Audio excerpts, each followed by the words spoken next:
got me excited about it again, because in this day and age, I think I've been telling people, like, I got to wait for short sales for a little bit because everybody has equity in their houses now and they'll just turn around and sell them. But as you said earlier, there's statistical information that's telling you that that's absolutely not true. So I guess if we're going with somebody's listening to this and where we are in the market, especially when it's still relatively a high demand and low supply across most of the country, is it still a good time for short sales? Have we missed the boat? Do we have to wait? Is there ever a bad time for short sales? I don't think there is a bad time. I started in 2009. Nobody sent me the memo to quit. And so I kept doing them the whole time, right? And so I think this is actually a phenomenal time because the banks are desperate, because we had this, do you remember this? Was it COVID-17, COVID-19?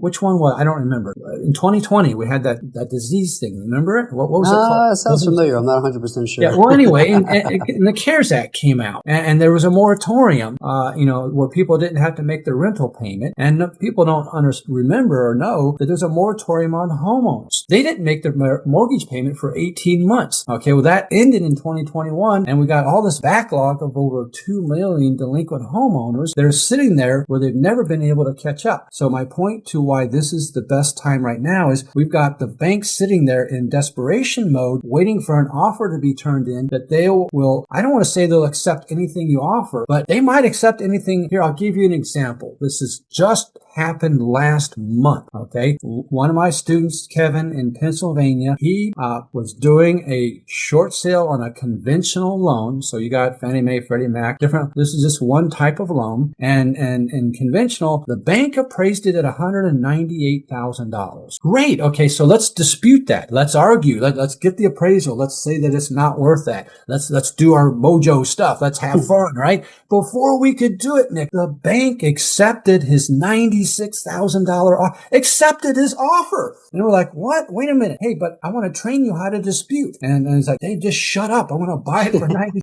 So he does that. Okay. So he's got 96 in it. He's a therapist, so he doesn't want to rehab. And so, so he does do a clean out and some landscaping. So he's got 116,000 in this house. Okay. 116,000. He puts it on the MLS with his favorite realtor. Okay. Puts it on the MLS. On the first day, it sells for $280,000 cash. Whew. No appraisal, no inspection. That is how desperate that. So yes, this is a fantastic time. We don't have a tidal wave. We don't have gazillions of foreclosures happening. We don't want that. We want a slow moving river here. We want to be investors, entrepreneurs, picking these things off one a month, two a month. Just a couple, right? And then the banks are willing to accept huge discounts on these houses across the country on it. So I think that's why now is a great time. The banks are there's many reasons why they're desperate, but they're very desperate because of all the backlog from the CARES Act and the moratorium.